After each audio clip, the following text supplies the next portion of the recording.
boom, and I'm gonna be dead. She's dead to me. I don't know her anymore. I already won the lottery of life. Hey, welcome back to my channel. Today I wanted to do something a little bit more personal and intimate. I just turned 21 a few days ago, so I wanted to do a 21 things I learned at 21. I know this video trend has been going on YouTube for a while now, and I always really liked watching my favorite YouTuber Whaley's videos about this trend, so I wanted to make my own. No way am I saying I am super wise and I know everything and I'm just like a ball of wisdom as an advice columnist, but these are the small life lessons and things I learned over the years and extrapolated from all my failures and successes and just my life, and I try to take this with me as I go forward with my next, hopefully 20 plus years of my life. So let's get started with the video. 2019 is huge on cancel culture, and I think that's just really unhealthy, and I don't know, it's just something not great about cancel culture. People are just super ready to cancel anybody, drop them. She's dead to me. I don't know her anymore. But I would never want someone to judge me at my worst moments, so I try not to do the same and judge people at their quote-unquote worst moments.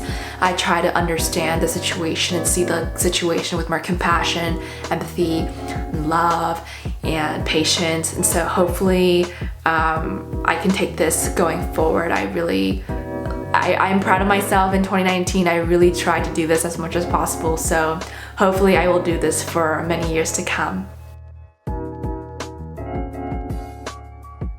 Even if you are right, not everyone around you needs to know you're right at all times, unless it's a life or death situation with your friends and family that's actually crucial, that they know that they're wrong and they know the truth or the right. It's not really worth your time to waste your breath about the small stuff. Again, don't sweat the small stuff. My dad told me that his dad told him that to live life dumb because it's just an easier way to live, and you don't want to be that person that's just always like, you're wrong, you're wrong, you're wrong. Even if you are correct, you just don't want to be that person. So unless it's life or death, don't sweat it. No matter what you do, what you say, what you wear, what you eat, what you post, people are always gonna have their own preconceived notion about you. They're always gonna talk crap, they're always gonna talk trash, and these are people you don't really know, maybe you don't know that well, but there's nothing you can do that will ever change their opinion about you. So if you know they're running their mouth and you wanna go like, oh my god, I wanna go explain to them, that's not me, like that's not what happened, they don't deserve an explanation from you, because the people who care the most about you in your life will at least have the decency to come to you. Let's say a situation happens, they're like, Angelica, what happened? You want to explain your side of the story. And so the people who care the most about you will not jump to conclusions, and they'll come to you and you can explain to them. Anybody else, they don't deserve an explanation from you, because even if you explain yourself, they're still gonna think the way they think, and nothing you say is gonna change their mind. So why even try? So for example, let's say I'm really mad. Present day Angelica is so mad at past Angelica for making a mistake or making that choice, because now I'm regretting that mistake or regretting that choice. But in that moment, I make the best decision I could in that given moment with all the knowledge and resources I had. People make the best decision they can at any given time, so you can't be mad at your past self or regret your choices, because that's the best you did at that given point of time. And you can't be angry at yourself, because that's just not fair. So that's really helped me become more forgiving of myself and my mistakes and my choices, and just learn and go forward and move on with my life. So that's money, looks, jobs, your college you go to. You'll never be 100% satisfied. I'm pretty sure Jeff Bezos is still trying to make more money, and I'm pretty sure the most gorgeous supermodel out there still doesn't think she's pretty enough, or there's something she can change. So you really can't be chasing things like that have a quantifiable or like an end goal result. Instead, you need to be focused on the journey, the climb, because even when you get to where you think that you'll be happy or fulfilled, you won't. And you need to find joy and happiness and fulfillment in other things in life. That's not like a hard, fast like result at the end. the reason why every year feels faster and faster is because it's a smaller fraction of your life. And I was like, because when you're 7, 1 out of 7 years feels like an eternity, but when you're 20, 1 out of 20 is significantly a smaller fraction. So it just like, boom, smaller fraction of how much you've been alive. So every minute, every second, every hour, it just is shorter and shorter and shorter, because it is shorter in comparison to how long you've lived. And hopefully you live a long time, so every year just feels like, but that's just helps you put into perspective how fast time goes and how valuable it is.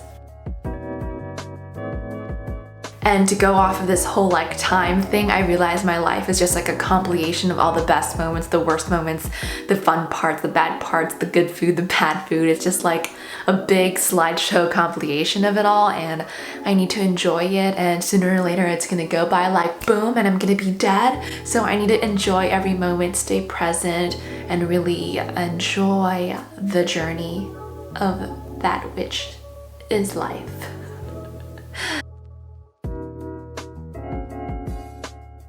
When I'm in college, I neglect my health, my physical, mental, emotional health, because I'm just in school mode. I'm like grades, internship, job, must eat, exercise, sleep. But I realize that it's really important to take care of yourself. Go to the doctor, go to the dentist. I feel like people don't like to go to the dentist because they feel like their teeth is better than they think it is. And then you don't go to the dentist, and you don't go until your teeth is rotting. So go to the dentist. Dentists are underrated. What's the point of having your dream job, your dream major, your dream GPA if you're sick in a hospital bed because you didn't take care of yourself? So please take care of yourself, because everything means nothing if you don't take care of yourself. I'm very type 3, that's my Enneagram, and type A, like super hardworking go-getter, like workaholic, go type. I see everything as super black and white, but I realize that not everyone works, thinks, acts like me, and I need to find more empathy in myself to understand people's situation and be more compassionate. So that's something I'm just constantly working on, and something I really hope to be better at is empathy. For example, if your friend's going through a breakup, different friends are gonna want different things in that moment. Some people want to be coddled, some people want a pity party, some people want to eat ice cream, and some people want a game plan and like, what are we gonna do next? How do we move forward? Some people will just want to stay busy. And so you can't just project what you need in times of struggle and failure and sadness. You need to be asking them like, hey, how can I be the best friend in this situation? Like, what can I do for you? Like, what do you want me to do? And that's really helped me be a better friend, is that asking them what they want and being that friend for them, not being the friend I think they need. You know what I'm saying? You can give their advice, you can give your input, you can give your opinion, you can give your support, but at the end of the day, you cannot change anybody, and they're gonna make any decision or action at the end of the day by themselves. And even if you know they're making the wrong decision and you told them like, oh my gosh, like this is life or death, like this is kind of important, don't make that decision, don't date that guy, they're still gonna, at the end of the day, make that decision on their own. And even if it's the wrong decision and they realize later it was the wrong decision, the best thing you can do is just be there, support, and move forward, because at the end of the day, you cannot really change people. And right now my parents are mom and dad, but you realize that they were once people, humans, teens.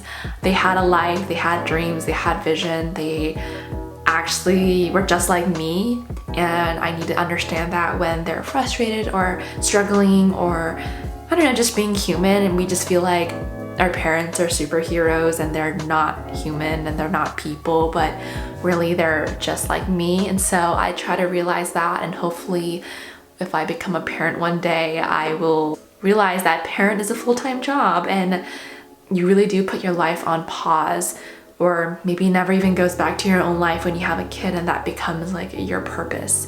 So that's just something I try to remember when I'm being a brat to my parents. always had a really extroverted and loud and talkative personality, and a lot of people found that really intimidating. I think a lot of guys found that really intimidating, and I used to be super insecure, like, oh my gosh, like guys aren't, like, so-and-so's not asking me to homecoming because he's intimidated, and my other guy friends would tell me like, so-and-so just thinks you're really intimidating.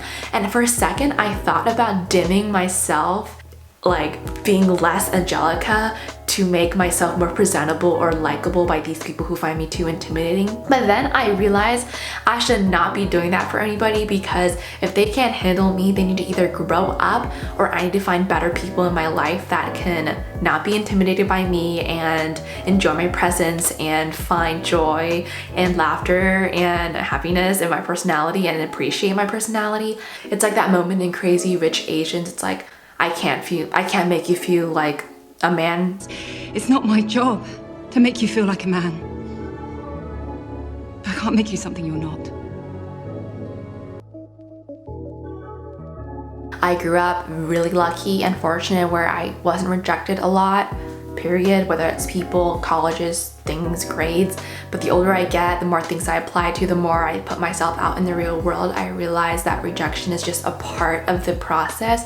And I used to take rejection super personally. I used to cry all the time and just like bawl into tears, like, I know the interview went well, I know they like me, I know I did great, and objectively I'm sure those are all true, but there's just so many things you can't control. What if they just didn't like the way you talked? Maybe they just didn't like my hair. Maybe they thought I was too outgoing. Maybe that they thought I was too shy. There's just so many things I cannot put into words of like why I got rejected, and it's really not important, because as long as you know who you are and what you bring to the table, rejection is not a reflection of your abilities or your lack of the abilities.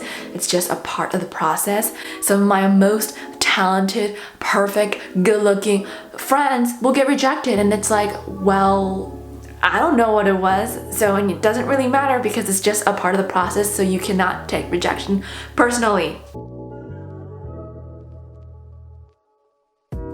This is something to keep in mind when you're working hard and you're trying your best and you just keep not getting the results you want.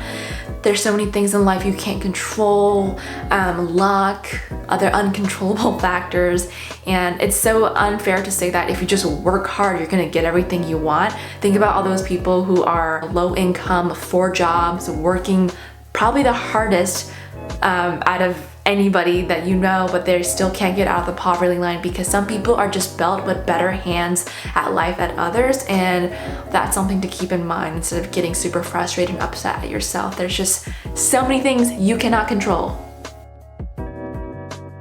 I've always had like the same group of friends, whether that's school, skating, like pretty much since kindergarten throughout my whole life. And I think I was just so proud of having friends for like duration, but I realized it's not really about duration, and that it's okay to let people go in your life that are at different stages of your life, and maybe you guys are just on different paths and you guys just kind of outgrew each other. And that doesn't mean that you guys hate each other. It just means that they were my great friends for this period of my life and now they're not, but that doesn't diminish the awesome and great and phenomenal memories I had with them in that period of my life, and I appreciate them. And it's just okay to let people go, and who knows, like really great people, if they're meant to be, they'll come back into your life. I wouldn't say to like bash on the people who just like you're no longer friends with, because at one point they did mean a lot to you. So, but people in your life have a purpose in your life, and people come and go, and people have their durations, and we appreciate them for their duration, and it's okay to let people go.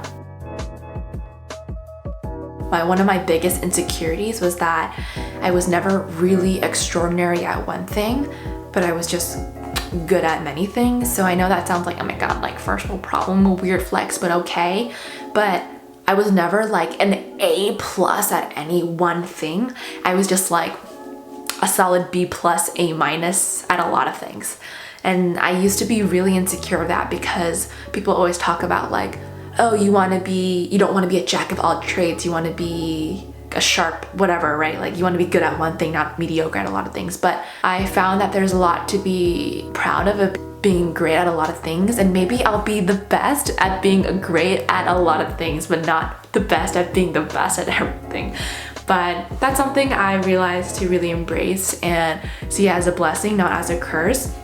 That life is so short and there's so many lives and personas and careers and situations I'll be in, and what a blessing it is to have different strengths in a lot of areas. So I no longer see that as an insecurity. If I know I have homework or I have to study or I have something to do, I don't like to just like go out and not waste time, but like socialize, enjoy, or take time for myself. But I realize I need to let myself enjoy myself more. So that's something I worked on this year. I think I'm getting better at balancing that work hard, play hard mentality and letting myself, let go for a little bit and go out with my friends, go drink, go take pictures, go to dinner, like don't study all the freaking time. So yeah, let myself enjoy a little bit of my young, youthful life. I'm not saying that to waste money, but I realize that money just comes and goes, it's just like, it's very important, but it's also not everything because, it comes and goes. That's just something I picked apart. Found the importance of finding something that's like my foundation, and for me, that's my faith. And maybe that's not for you, but maybe that's meditation or your family or your morals or something. But I think that's really important to have something in your life that's not changing and just like a rock and something you can always go back to find strength, peace, wisdom. And that's really important to me because my life is so chaotic and I like to stay busy as a workaholic, but having my Christian faith has really let me stay, grounded and rooted in my core beliefs and what's really important to me. I realized that everything I'm doing, everything I'm saying, this YouTube, my job, my school, it's all so first world problems, and I really need to stop complaining when I get into the rut of complaining because I already won the lottery of life and I did nothing and I deserve nothing to be born in America, born into a great family, born in the era I was born in and had everything I was given, and I'm already better than 99% of this world because I was just lucky. So that's something I take really personally and something I take to heart anytime I feel like I'm in that complaining funk, is that I'm just so lucky for everything I do have, and I'm just super grateful. And it just puts things into perspective when I'm becoming a little brat, is that I really don't deserve any of this, and anything I do from here is just an extra plus because I literally already won the lottery of life for being nothing and doing nothing, and I don't deserve any of this. And there's so many people out there who could be in my shoes that deserve it more than I do, and I just got lucky and I was plopped into this world, in this situation with the parents I have. So stay humble, stay grateful, and stop complaining is my number 21. Hopefully I'll keep that mentality going forward anytime life gets a little rough in my first world problem issues. Not to say my issues aren't real, but it's like, hashtag perspective. Thank you so much for watching. I hope this was informative and entertaining, and I hope this encourages you to figure out what you value, what you like to carry with yourself, and what matters the most to you. I hope you guys learned a little bit more about me today. I'm gonna try my best to make more videos like this and pump out a whole bunch of new videos before I start school again in January, and have a lot of them queued up so I can post more regularly. But yeah, comment, like, subscribe, let me know if you liked it, and I'll see you guys next time. Bye!